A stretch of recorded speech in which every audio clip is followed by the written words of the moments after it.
Selamat pagi, Anda semua adalah kandidat untuk posisi manajer HR.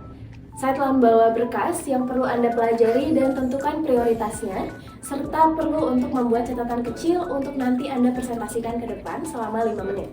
Silakan pelajari dengan baik, karena saya juga akan mengajukan beberapa pertanyaan lanjutan.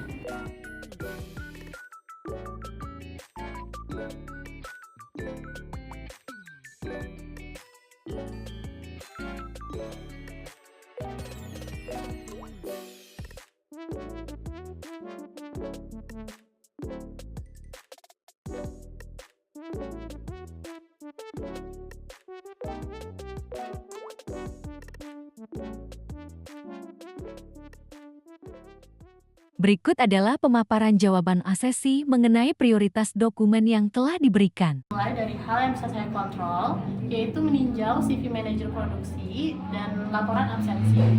Hal ini penting karena agar operasional tidak terganggu.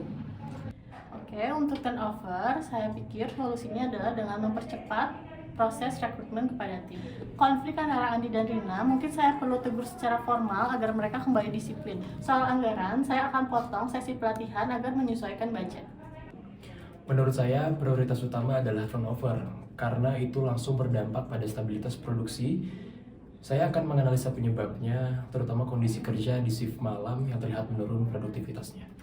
Untuk konflik tim rekrutmen, saya akan memfasilitasi mediasi, menggali perspektif masing-masing, lalu menyusun SOP perekrutan agar lebih jelas ke depannya. Terkait anggaran pelatihan, saya usulkan model blended learning dengan memanfaatkan internal trainer untuk materi dasar sehingga budget bisa ditekan tanpa mengurangi kualitas inti. Dalam jangka panjang, saya akan membangun strategi HR 2025 sampai dengan 2027 yang fokus pada 3 hal. Meningkatkan engagement untuk menekan turnover, menyiapkan talent pipeline untuk posisi kunci, dan membangun budaya kolaboratif lintas divisi.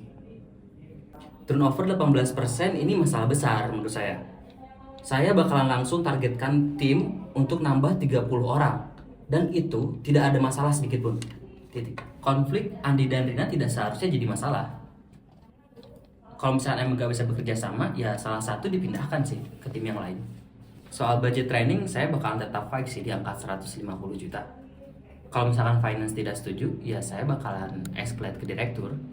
Karena training adalah kebutuhan yang wajib untuk karyawan yang lain. Visi HR saya sederhana, hasil cepat, saya ingin rekrutmen lebih cepat, pelatihan intensif, dan juga semua orang harus mengejar targetnya.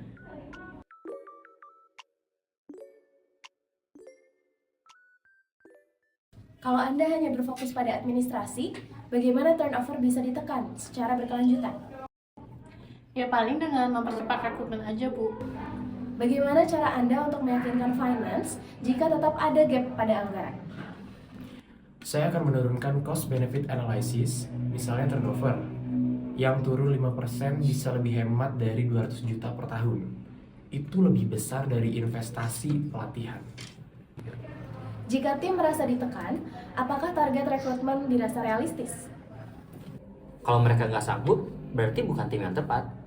Yang saya butuhkan itu orang-orang yang tahan oleh tekanan.